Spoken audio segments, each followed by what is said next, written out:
São 4h46. Tem alguém que fez um cálculo sobre o que seria do Brasil se a PEC 241 tivesse sido implantada, não agora, mas há 10 anos. A gente vai conversar direto de Washington, nos Estados Unidos, com o pesquisador-chefe do Instituto Mercado Popular, Carlos Góes. Boa tarde.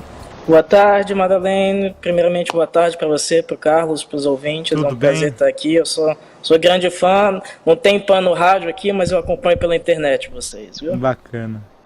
Por que vocês resolveram fazer esse cálculo do passado?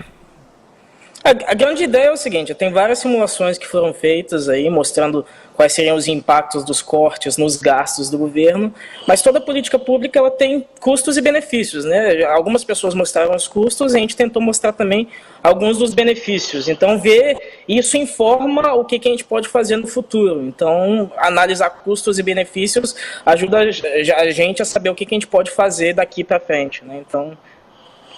Bom...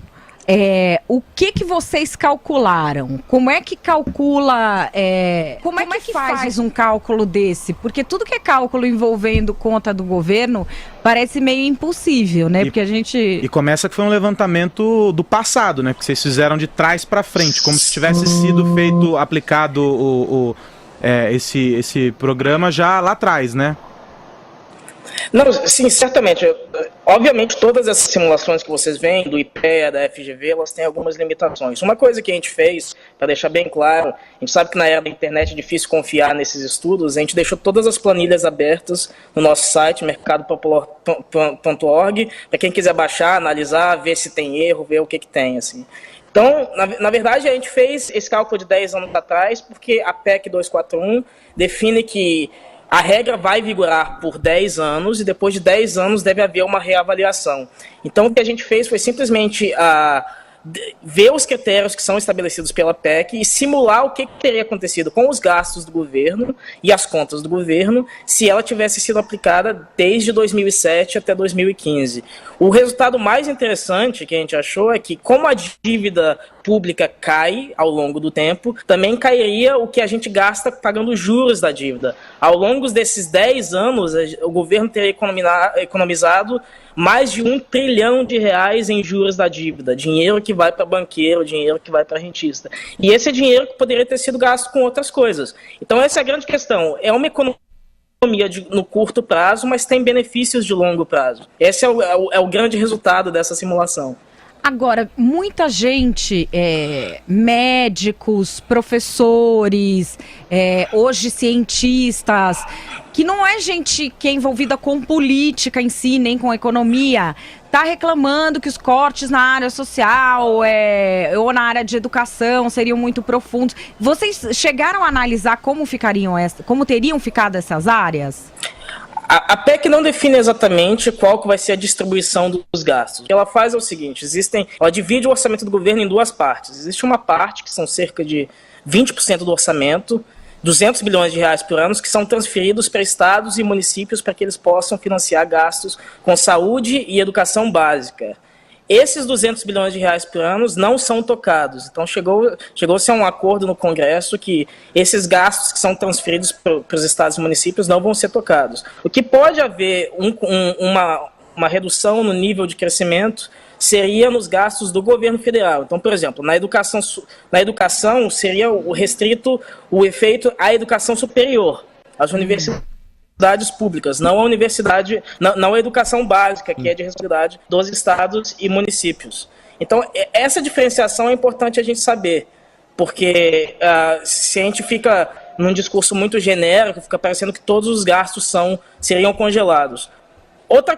Outro ponto importante do nosso estudo é que a gente entende que essa PEC não é viável sem uma reforma nos gastos da Previdência Social. Fala-se muito sobre saúde, sobre educação, mas tem se esquecido que os gastos com a Previdência Social são cerca de 40% de todos os gastos do governo federal.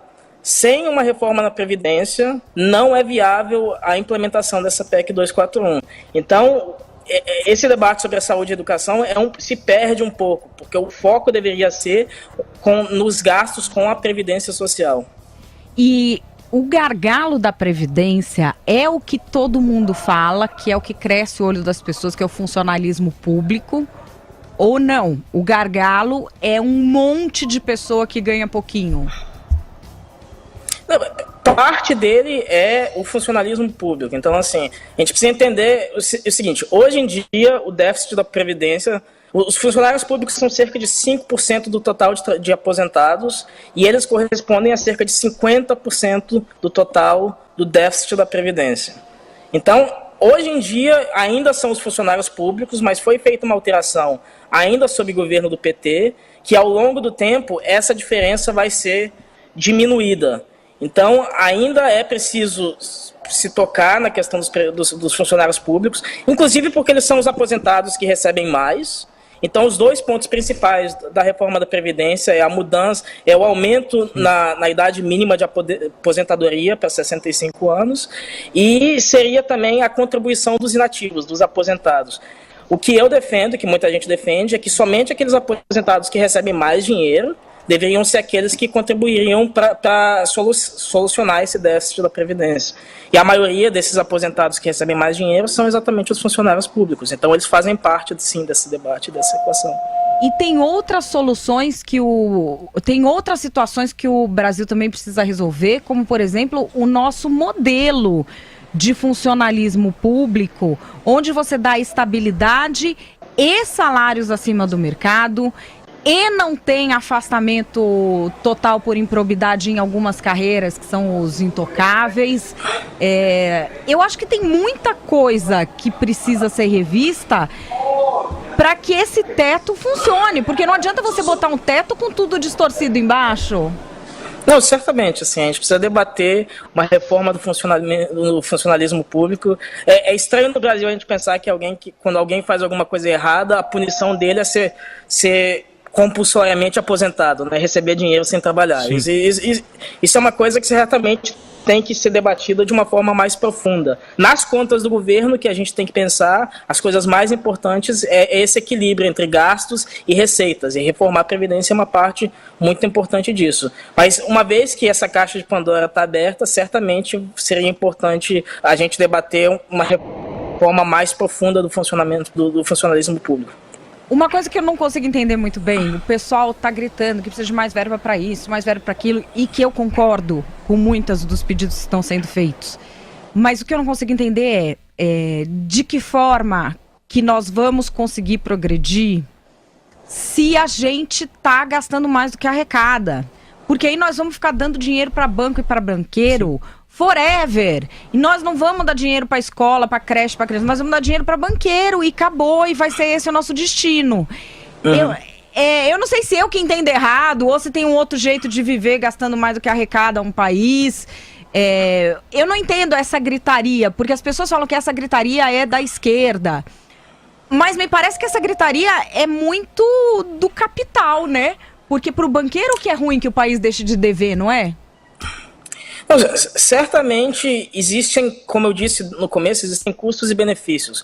Todo mundo queria que a gente investisse mais em saúde e em educação, mas a gente tem que entender que deve haver um equilíbrio entre gastos e arrecadação do governo. Então, senão a dívida explode. Uma vez que a dívida explode, a gente vai gastar mais com juros, vai dar mais dinheiro para rentista e vai sobrar menos dinheiro para a gente investir em saúde e em educação. Então, a gente tem que pensar não só nos benefícios de curto prazo, mas também nos benefícios de longo prazo. Estabilizar a dívida pública. Exatamente, porque gasto com juros da dívida é algo que não se transmite em benefício imediato para a população. Então, ver a eficiência do gasto e pensar nos benefícios de longo prazo, de a gente conseguir estabilizar e reduzir a dívida do governo para que sobre mais dinheiro do orçamento para fazer investimento social, é uma coisa que a gente precisa pensar. Então, não adianta só ser imediatista e pensar no curto prazo, a gente precisa também pensar no longo prazo. E é por isso que a gente está falando agora em horizontes de 10 anos para estabilizar a dívida, e não simplesmente algo para ser feito no ano que vem ou daqui a 2 anos. Porque se a gente tivesse que fazer um ajuste em 2 anos, seria algo muito mais profundo, muito mais doloroso. Esse é o pesquisador-chefe do Instituto Mercado Popular, Carlos Góes, falando com a gente direto de Washington. Valeu, viu? Obrigada. Obrigado. Tchau para vocês aí. Um abração. 4h56. Radioatividade. Radioatividade.